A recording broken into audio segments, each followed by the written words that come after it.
সম্মানিত ভিউয়ার্স, আমার এই ভিডিওটি যে যেখান থেকে দেখতেছেন তাদেরকে সালাম এবং অভিনন্দন জানিয়ে ভিডিওটা শুরু করতেছি।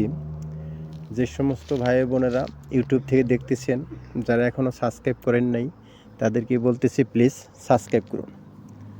আর যে সমস্ত ভাই বোনেরা ফেসবুক থেকে দেখতেছেন, যারা এখনও শেয়ার ফলো করেন নাই, তাদেরকে বলতেছি প্লিজ শেয়ার এবং ফলো করেন। আজকে নতুন একটি ভিডিও তুলে ধরতেছি আপনাদের মাধ্যমে। যে সমস্ত ভাই বোনেরা রাশিয়াতে ভ্রমণ বিষয়ে আসার জন্য আগ্রহী, তাদের জন্য অনেকেই ভাই প্রশ্ন করছেন, ভাই এই ভিসা কখন অ্যাপ্লিকেশন করলে ভালো হবে। আসলে ট্যুরিস্ট এবং এই বিষয়ে এই সমস্ত বিষয়গুলো আপনার অ্যাপ্লিকেশন করবেন যখন সামার সিজন আসে তখন। তার কারণ এই সমস্ত দেশগুলো শীত প্রধান দেশ। তার কারণ শীতের সময় কোনো পর্যটক আসে না। শীত যাওয়ার পরে সামার সিজনেই পর্যটক আসে। তো ওই সময়তে যদি আপনি এই ভিসার জন্য অ্যাপ্লিকেশন করেন, এমনি স্টিকার ভিসার জন্য যদি অ্যাপ্লিকেশন করেন, তাহলে পাবেন। তার আগে আরও কিছু নিয়মকানুন আছে। তার কারণ কমপক্ষে আপনার এশিয়া বা মধ্যপ্রাচ্যের ৬-৭টা দেশ ভ্রমণ থাকতে হবে, ভালো ভালো দেশগুলো। এবং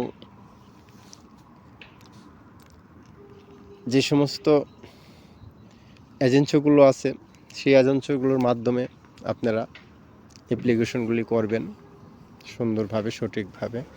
ভালো এজেন্সি খুঁজে নেবেন। তার কারণ রাশিয়ার ট্যুরিস্ট ভিসাগুলো বেশিরভাগই আপনার ইনভাইটেশন দরকার হয়। সেই ইনভাইটেশনগুলো অনেকে অনলাইন থেকে নামায়, আবার অনেকে আপনার ডিএসএলের মাধ্যমে সরাসরি সংগ্রহ করে, ডাকযোগে আসে। তবে আমি যতটুকু জানি বা যতটুকু ধারণা পাইছি, ডিএসএলের মাধ্যমে যে ইনভাইটেশনগুলো কালেক্ট করা হয় সেগুলোতে ভিসা রেশিও ভালো, আর অনলাইনে যেগুলো হয় ওইগুলোতে ভিসা রেশিও কম। আমার সঠিক পরামর্শ থাকবে, আপনারা ভালো এজেন্সির মাধ্যমে, ডিএসএলের মাধ্যমে যে সরাসরি ইনভাইটেশন কালেক্ট করা হয় সেটার দিকেই আপনারা ঝুঁকবেন। তার কারণ সেটা হয়তো একটু পয়সা বেশি নেবে, কিন্তু আপনার ভিসার রেশিও ভালো হবে। রাশিয়া আসলে অনেক সুন্দর দেশ। এই দেশ যত দেখবেন ততই মুগ্ধ। আর আসল ঘটনা হচ্ছে, আমাদের বাংলাদেশে বা এশিয়ার কিছু কিছু দেশের লোকজনগুলো যখন রাশিয়াতে আসে, এম্বাসি, এয়ারপোর্ট, ইমিগ্রেশন আপনার অনেক এরা চেকিং করে, প্রশ্ন করে। তাই সেই জন্য আপনারা বেশিরভাগ যদি রাশিয়ান ভাষা শিখে আসতে পারেন তাহলে ভালো। আসলে আর ইংরেজি অনেক কম বোঝে, আর ইংরেজি বলতেই চায় না।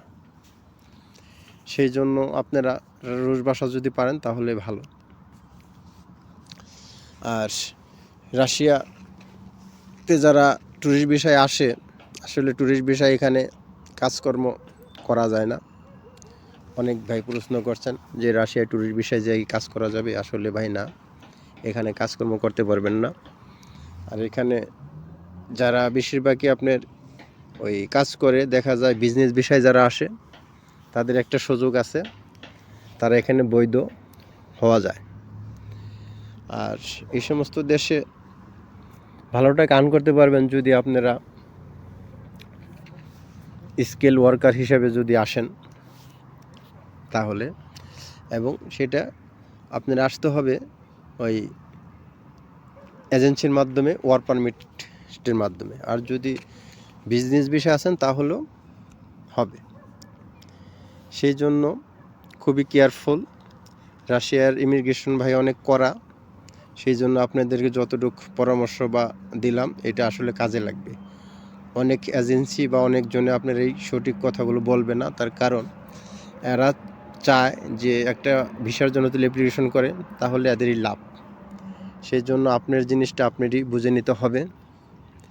তাহলে আর বেশি কথা বাড়াবো না। আপনি আমার পাশে থাকবেন। আবার দেখা হবে। আসসালামু আলাইকুম।